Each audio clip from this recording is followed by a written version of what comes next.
বন্ধুরা রিসু 27 চ্যানেলে সবাইকে স্বাগতম।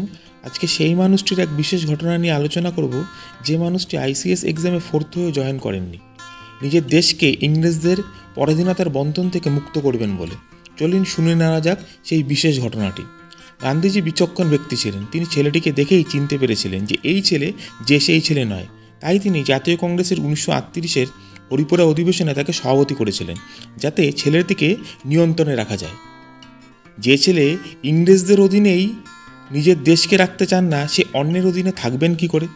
ছেলেটি সভাপতি হওয়ার পরই তার প্রথম ভাষণেই ইংরেজদের বিরুদ্ধে দেশবাসীকে আপোষহীন সংগ্রামের ডাক দেন। ছেলেটির এই নীতি কংগ্রেস তথা গান্ধীজির নীতির পরিপন্থী ছিল, তাই ছেলেটির ভাবধারাকে তারা মানতে পারেননি।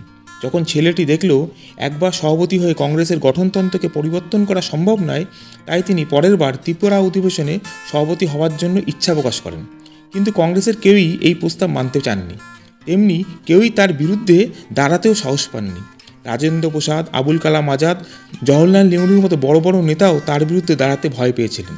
শেষ পর্যন্ত গান্ধীজির স্নেহভাজন পট্টাভি সীতারামাইয়া তার বিরুদ্ধে ভোটে দাঁড়ান এবং ভোটে 203 ভোটে পরাজিত হন। গান্ধীজি কিন্তু শেষ পর্যন্ত বদলতে বাধ্য হয়েছিলেন যে পট্টাভির পরাজয় মানেই আমার পরাজয়। বন্ধুরা, ছেলেটিকে সেটা আর বুঝতে বাকি নেই নিশ্চয়ই। হ্যাঁ, ঠিকই ধরেছেন, ছেলেটি হচ্ছে আমাদের স্বপ্নের বীর পুরুষ নেতাজি সুভাষচন্দ্র বোস। আজকের মতো এই পর্যন্তই।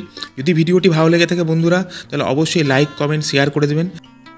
আপনাদের এক একটি সাবস্ক্রাইব আমাদের নতুন নতুন কিছু ভালো ভিডিও করার অনুপ্রেরণা দেবে, তাই প্লিজ বন্ধুরা একটু সাবস্ক্রাইব করে দেবে।